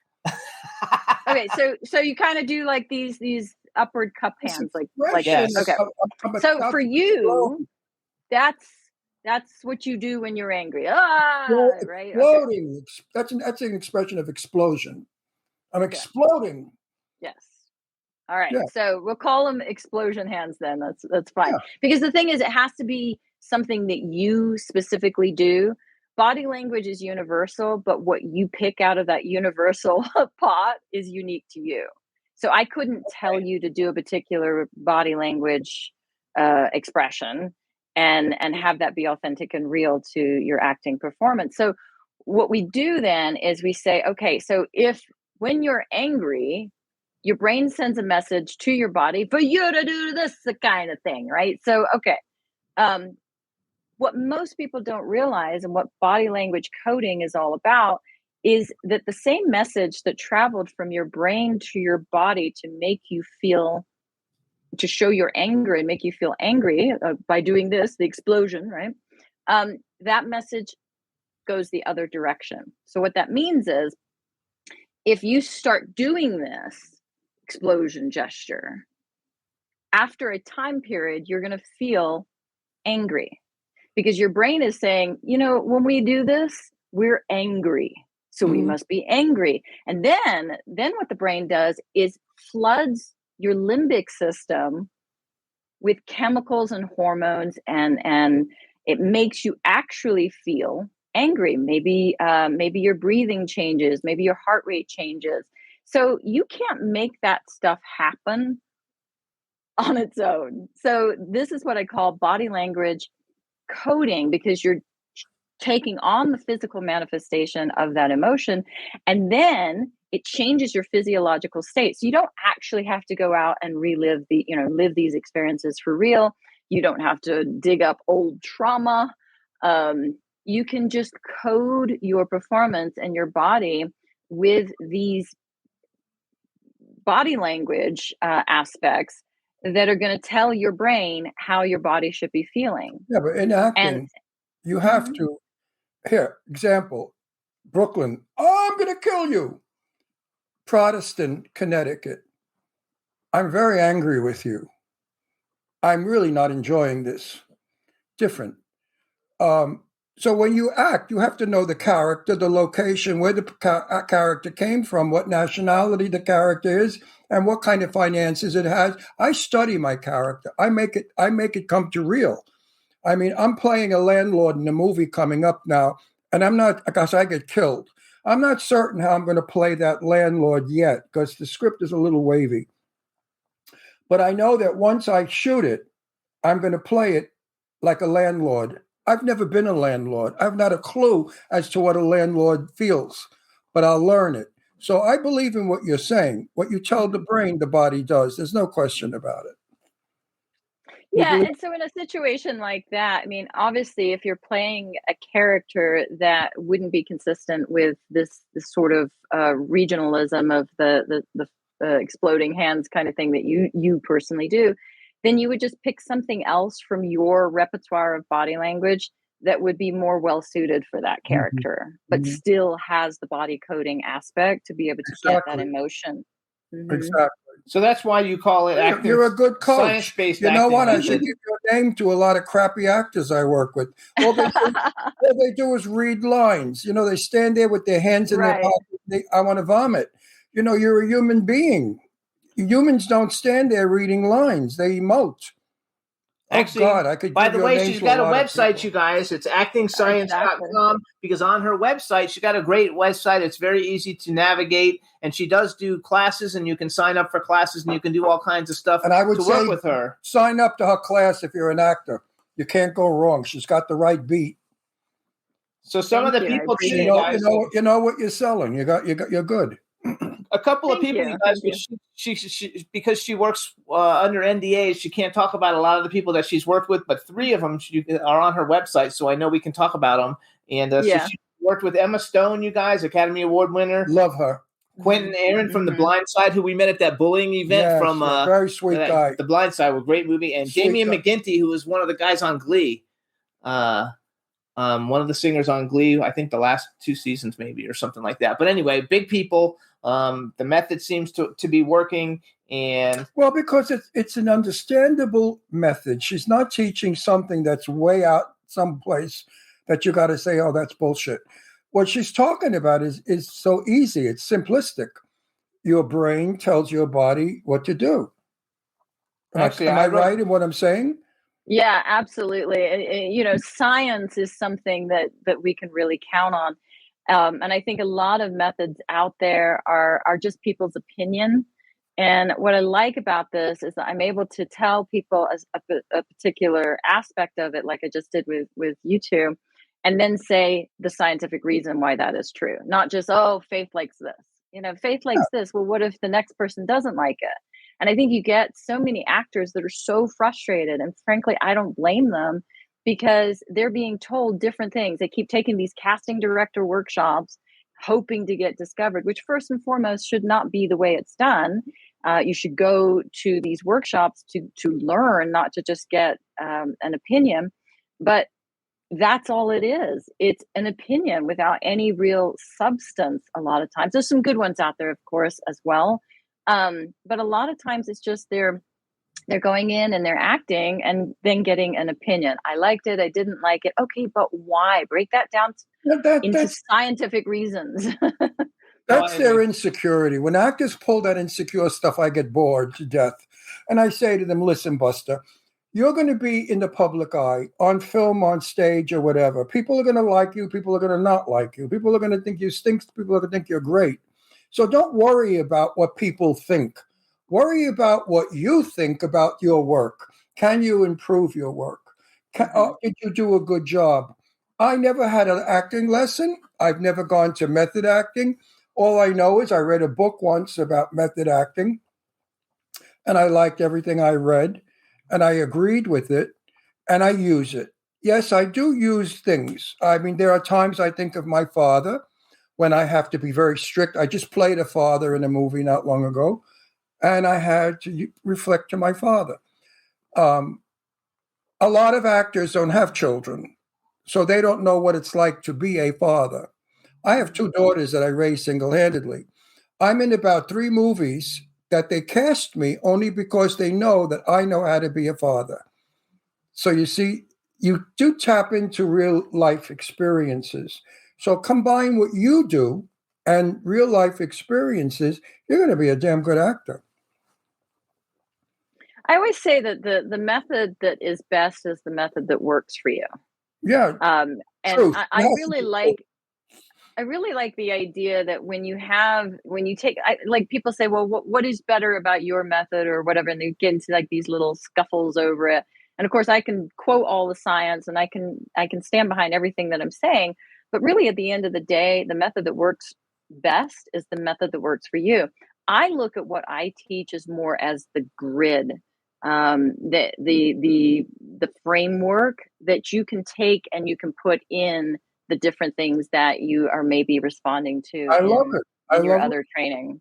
Absolutely. So have you ever Totally. decided, like, Totally. because like you, I mean, do you kind of have like a pretty Deborah Harry look going on? Like, did you ever consider yourself to be like, did you ever want to be an actor? Because you're a casting director. Did you ever want to be an actor? She's pretty enough to be an actor. Yeah, you're gorgeous enough to be an Yeah, actor. you could Well, be I should just hang out with y'all all the time. This is good for my ego.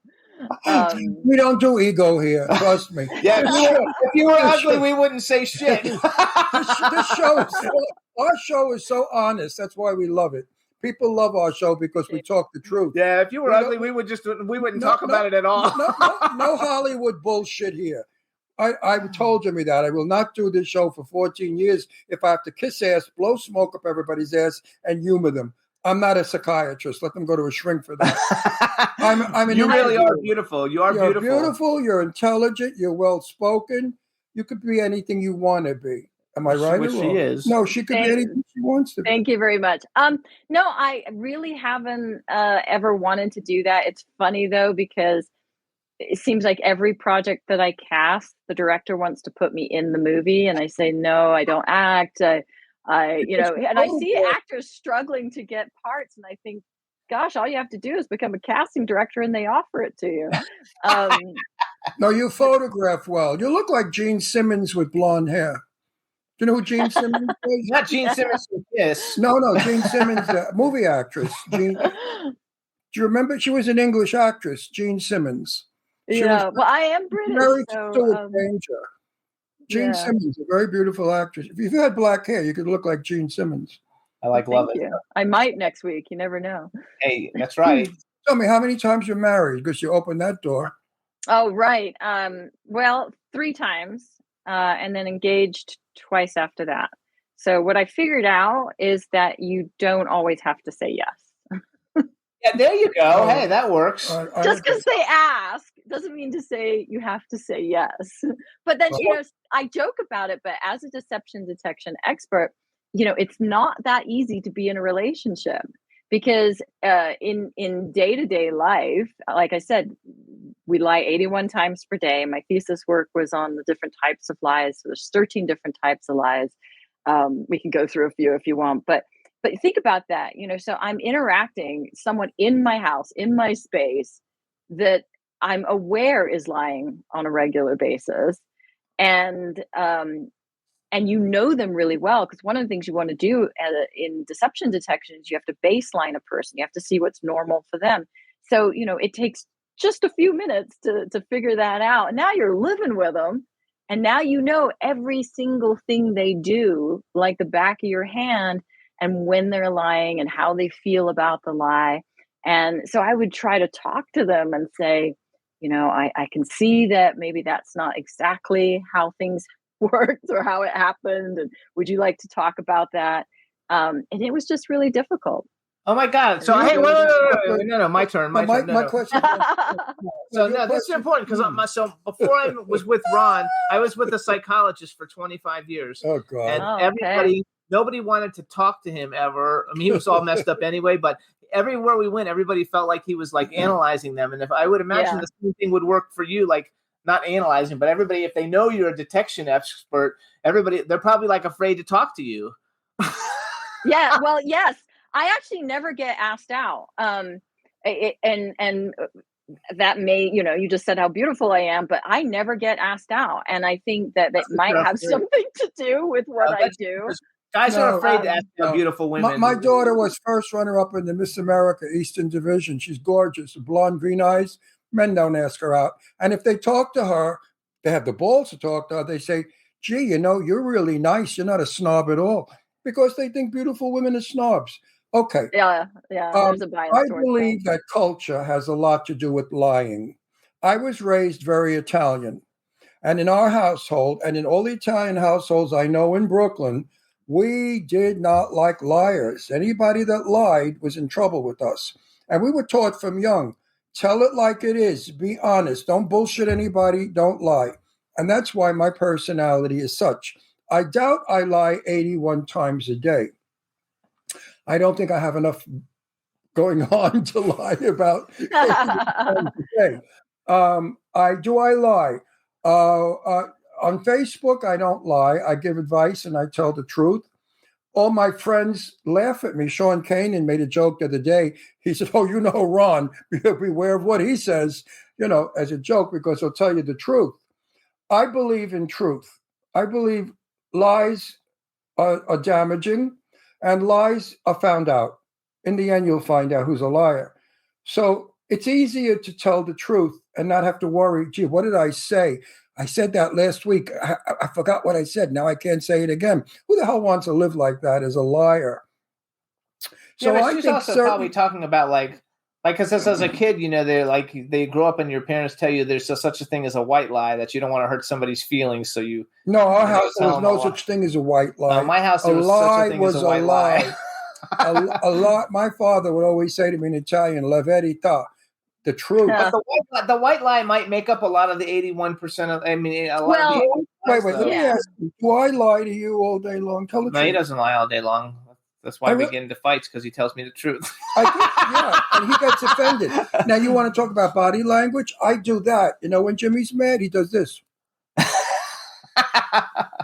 Oh, the dead stare. Oh. Okay. He goes with it. He implodes. He explodes. I implode. I take it all in. He lets it all out. You learn people, but I don't see a point in lying.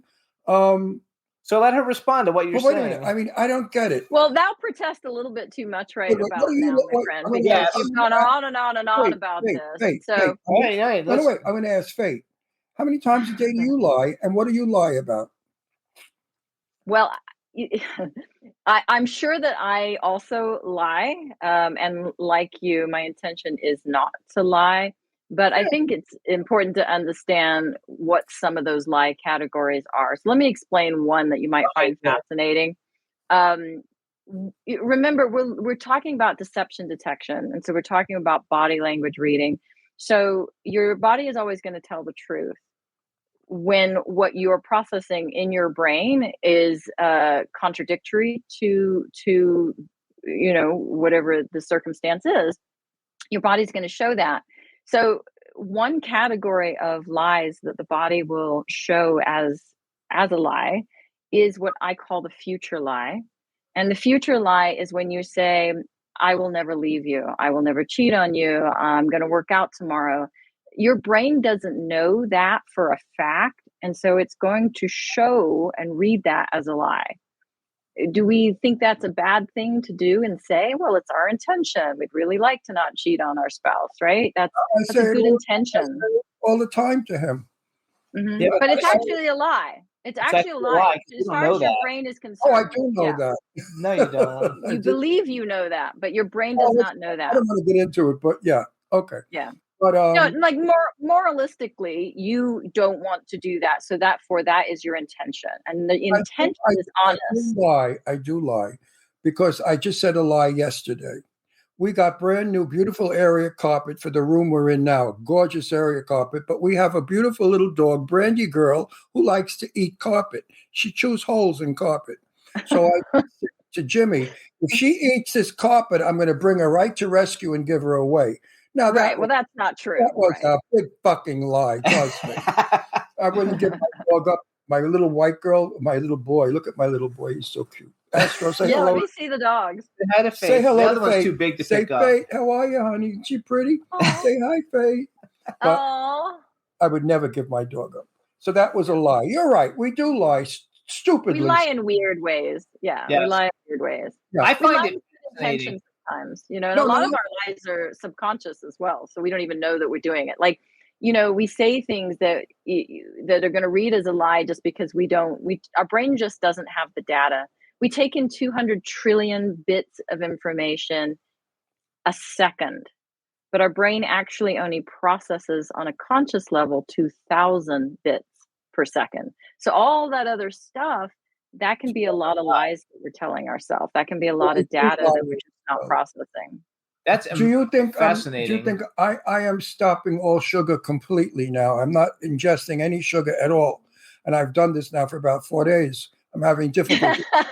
Well, good for you. 4 days, that's great. Only because it causes neuropathy. I'm a type 2 diabetic, so it causes neuropathy, so I have to stop medically. Yeah. I'm lying to myself when I say I will never eat sugar again. Yes, you're lying. That's a lie. There's no way to stop it because certain things, there's no way you can. I mean, so we do lie to ourselves. I'm going to lose weight. There's a lot of things. You're right. We do lie to ourselves. There's a lot of things that we lie about to ourselves that sort of perpetuate the myths of our lives. For actors, for instance, they're constantly telling themselves they're not very good memorizers. Oh, I'm just no good at memorization. Well, you just told your brain that you're no good at memorization. Your brain's up there trying to figure it out. Like, wait, we do know how to memorize, and it's going to read like a lie. So there's a lot of that stuff that we do to ourselves that actually counts into that category of deception. And I look at it and I read it and I say, oh, 100% you can do this. I help people believe in themselves because, their bodies are telling them that, yes, you can do these things. Well, there are certain. Yeah, but maybe not. Maybe you tell yourself age is why you can't remember lines, but maybe that's bullshit. No, it's not.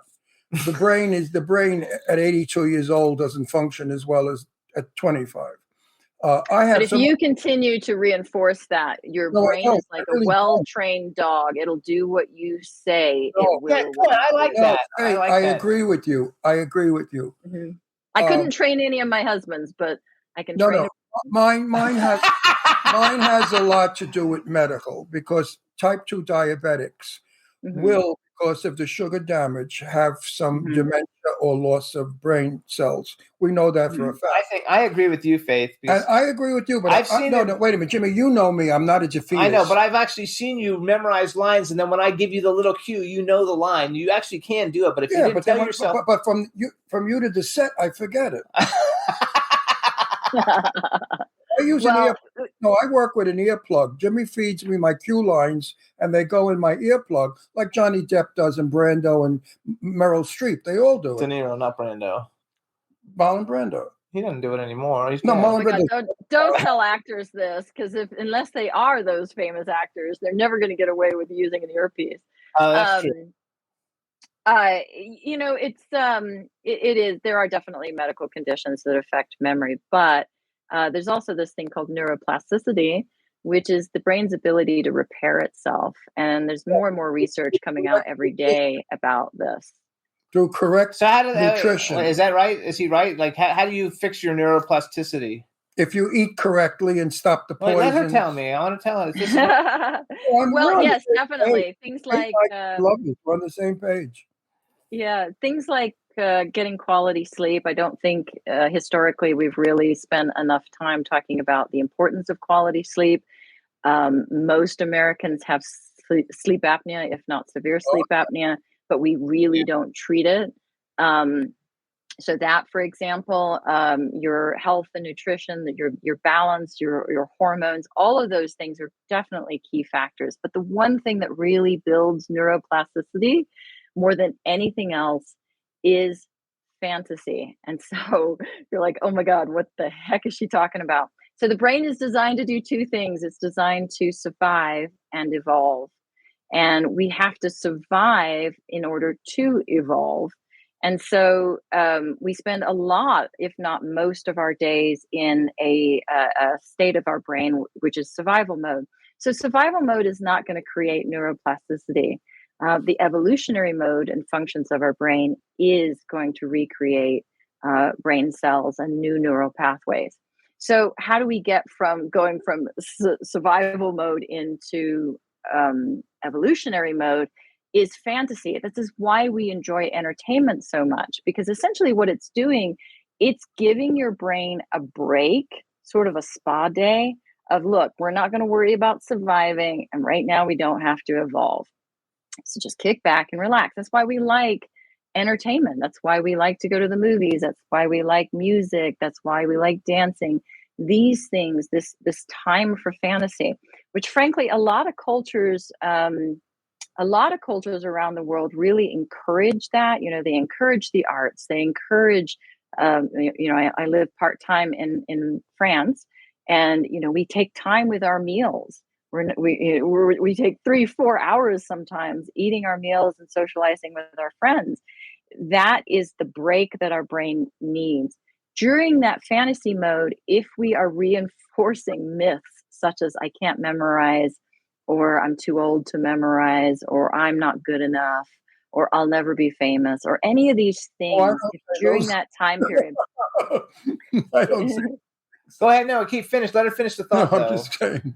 If you don't, it's almost like an open wound in a good way. You're right. So when your brain opens up during fantasy state, if you're putting messages into your brain that are not consistent with what you want your brain to do, then you are going to live those neural pathways.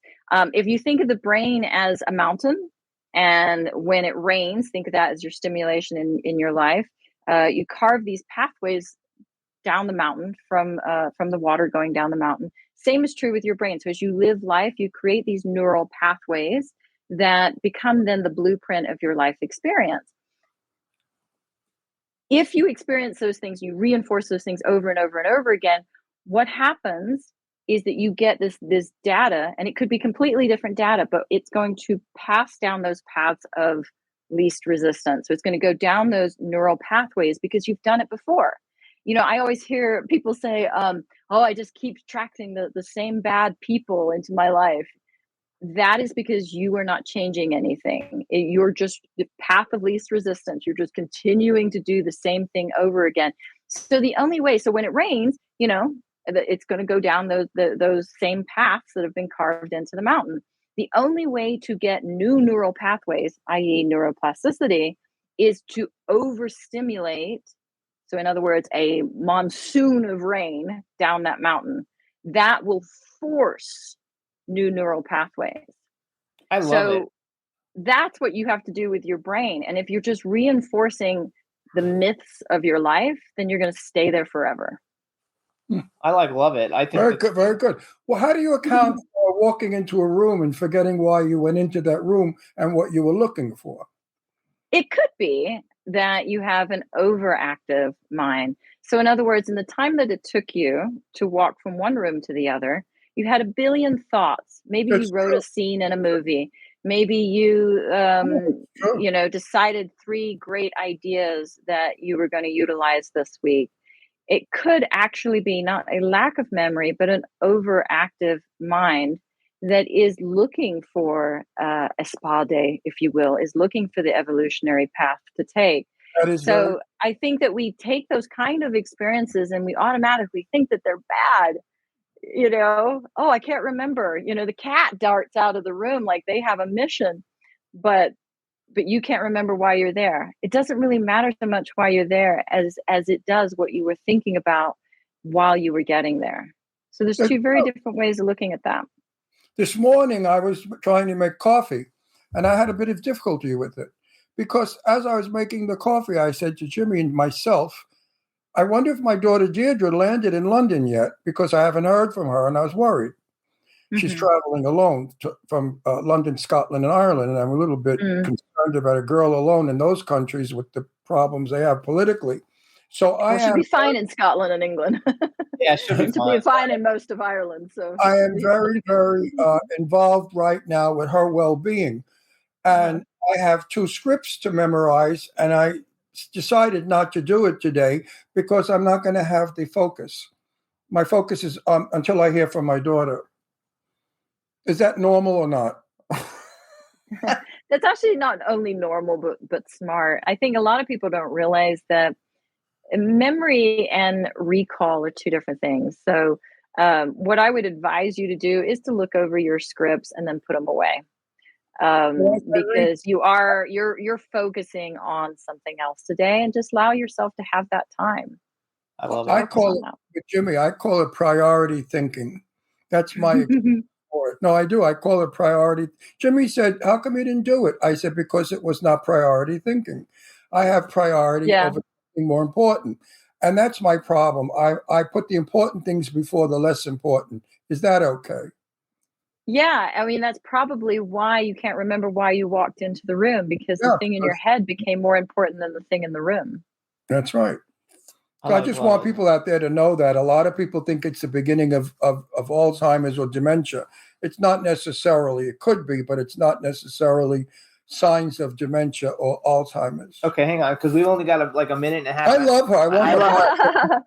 First of all, I want to thank you're coming back. I want to thank Barry Rogers for introducing us to you. First of all, he's and everybody listen to a her. great This publicist. Woman, she knows what she's selling. You guys can go to Faith's website. She's got actingscience.com and cmfatraining.com. Go to actingscience.com. It's just easier to remember that one.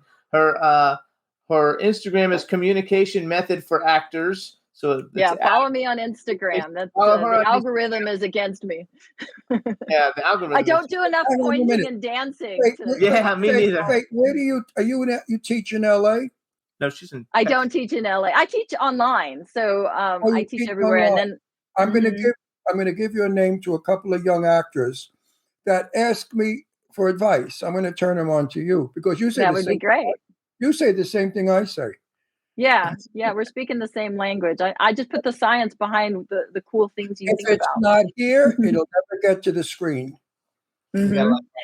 That's reaction first. That's emotional regulation. It's not here, it doesn't get to the screen. So you guys tell them that all the time. Follow Faith on Love Instagram. that. Guys, if you need a great acting coach, go to actingscience.com. I would if I were young. You should write a book about the deception stuff, because that would be amazing to read. Actually, I am actually working on that. I'm almost finished with it, so I'm expecting that to come out after the first of the year. So there will be a book called Acting Science. We'll bring it back there because I want to read that. If I were a young actor starting off and I were insecure and worried about how to and what to, I would contact this lady. I think she could be a great help to you. Absolutely. All right. So thank you so much. I love that. Thank you. Thank you, Barry Rogers. Faith. I really enjoyed you. You were very interesting and smart and pretty. All nice. I'm not lying, and I'm not lying. All right, Faith. Thank you so much. All right. Bye, Faith. Today we'll be back next week, and have a great weekend, everybody. We'll see you soon. Bye, everybody. Bye-bye. See ya. Can try not to get so wrong. Yeah, we in the mix. Yeah, we in the mix. It's another episode. Here we go. The Jimmy Star Show with Ron Russell. Interviewing the hottest, newest, and truest of today's celebrities. Make sure to subscribe so you can get notified weekly. Jimmy Star, he's the king of cool. Ron Russell, he's a gorgeous dude. Chat room is live and you would be a fool not to vibe with us at the Jimmy Star Show with Ron Russell. Come watch it live on W4CY Radio. Miss some past episodes? Download on iTunes. The Jimmy Star Show with Ron Russell. It's the Jimmy Star Show with Ron Russell. Right now, Amazon is offering some amazing extra perks that come with a job offer. If you start a warehouse job, you can get a $1,000 sign-on bonus. That means you start earning a paycheck right away, plus you get extra cash to use before the holidays. Applying is so easy, you don't even need an interview. It's never been so rewarding to start an hourly job that's close to home. So what are you waiting for? To join the team today, visit Amazon.com/sign-on bonus. Amazon is an equal opportunity employer.